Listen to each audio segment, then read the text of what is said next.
Hello friends, ये है आज का हमारा आसन यानी उष्ट्रासन।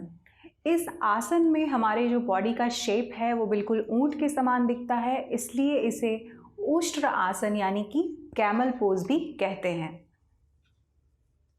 और आज के वीडियो में हम लोग जानेंगे कि इस आसन को करने के क्या क्या फ़ायदे हैं और इस आसन को करते वक्त हम लोग क्या क्या मिस्टेक्स करते हैं, और साथ ही साथ ये भी जानेंगे कि कैसे आप इजीली स्टेप बाय स्टेप इसे कर सकते हैं। और साथ ही हम लोग ये भी जानेंगे कि किन लोगों को ये आसन नहीं करना चाहिए। तो हमारे वीडियो को अंत तक ज़रूर देखिएगा। तो चलिए स्टार्ट करते हैं।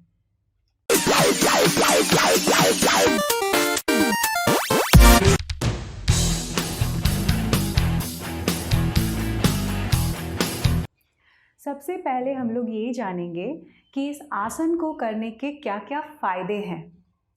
यदि आपका वज़न तेज़ी से बढ़ता जा रहा हो या फिर तेज़ी से घटता ही जा रहा हो, यदि आपकी आंखें बाहर की ओर निकलती जा रही हों, यदि आपके पीरियड्स रेगुलर नहीं आ रहे हों, यदि आपको थायराइड की प्रॉब्लम हो या फिर पीसीओडी से परेशान हो, यदि आपको डायबिटीज़ की शिकायत हो या फिर लीवर या गॉल ब्लैडर से रिलेटेड कोई इशू हो,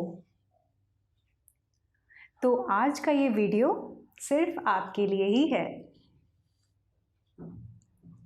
अब मैं आपको बताऊंगी कि इस आसन को करते वक्त हम लोग क्या क्या मिस्टेक्स करते हैं, यानी इसे गलत पोस्चर के साथ करते हैं और हमें फ़ायदे की जगह नुकसान भी हो सकता है। और मैं आपको बताऊंगी कि इस आसन को करने का सही तरीका क्या है, यानी आप इसे किस तरह से राइट पोस्चर के साथ कर सकते हैं जिससे आपको ढेरों फ़ायदे मिल सकते हैं। बिल्कुल, फर्स्ट मिस्टेक है कि इस आसन को करते वक्त हम लोग अपने पैरों के बीच की दूरी का ध्यान नहीं रखते, जबकि हमें अपने पैरों के बीच की दूरी का ध्यान रखना है। हमारे शोल्डर के अकॉर्डिंग होनी चाहिए, ना ज़्यादा कम और ना ही ज़्यादा अधिक। और उसी तरह से जिस तरह हमारे नी के बीच की दूरी होगी, वैसे ही हमारे हील्स के बीच की भी दूरी होगी।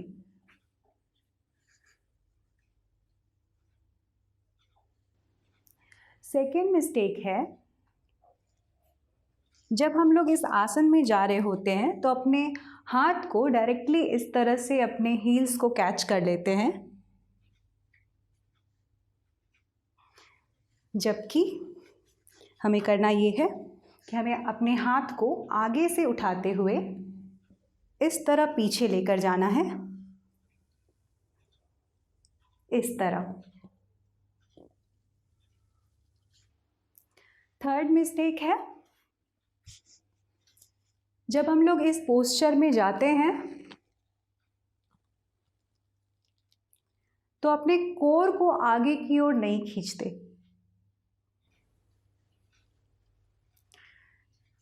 जबकि हमें करना ये है कि जब हम इस पोस्चर में आ जाएं तो जितना हो सके अपने कोर को आगे की ओर खींचने की कोशिश करेंगे।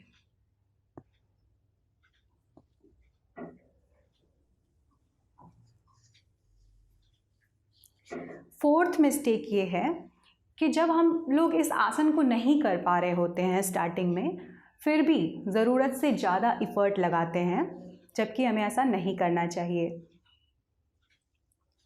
बिल्कुल, जब आप इस आसन को ना कर पा रहे हो तो आप इस तरह से अपने कमर पे हाथ रख सकते हैं और अकॉर्डिंग टू योर कैपेसिटी जितना हो सके पीछे की ओर जाने की कोशिश करेंगे और देन वापस सामान्य स्थिति में, श्वास की स्थिति सामान्य रहेगी। अब हम लोग जानेंगे कि इस आसन को आप इजीली स्टेप बाय स्टेप कैसे कर सकते हैं। तो आप बताइए कि इस आसन को हम लोग इजीली स्टेप बाय स्टेप कैसे कर सकते हैं। ज़रूर, सबसे पहले अपने पैर के बीच की दूरी का ध्यान देंगे। जितने हमारे नी के बीच की दूरी, उतने ही हमारे हील्स के बीच की दूरी होगी। और देन हाथ को आगे से उठाते हुए अपने हील्स को कैच करेंगे, एक एक करके दोनों हाथों से। देन अपने कोर को आगे की ओर खींचने की कोशिश करेंगे इस तरह, और वापस जिस तरह से हाथ पीछे लेकर गए थे वैसे ही आगे लेकर आएंगे। अब हम लोग जानेंगे कि किन लोगों को ये आसन नहीं करना चाहिए।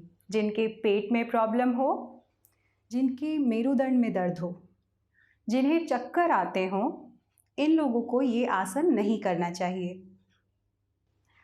अब मैं आपको एक ऐसा टिप बताऊंगी जिसे आप करेंगे तो आपको ज़्यादा फ़ायदा होगा। ये जिस आसन का अभ्यास हम लोगों ने किया, ये उष्ट्रासन का, ये एक बैकवर्ड बेंड वाला आसन है। तो यदि आप चाहते हैं कि आपकी बॉडी की पूरी स्ट्रेचिंग हो समान रूप से, तो आप एक फॉरवर्ड बेंड वाला आसन भी ज़रूर कर लीजिए।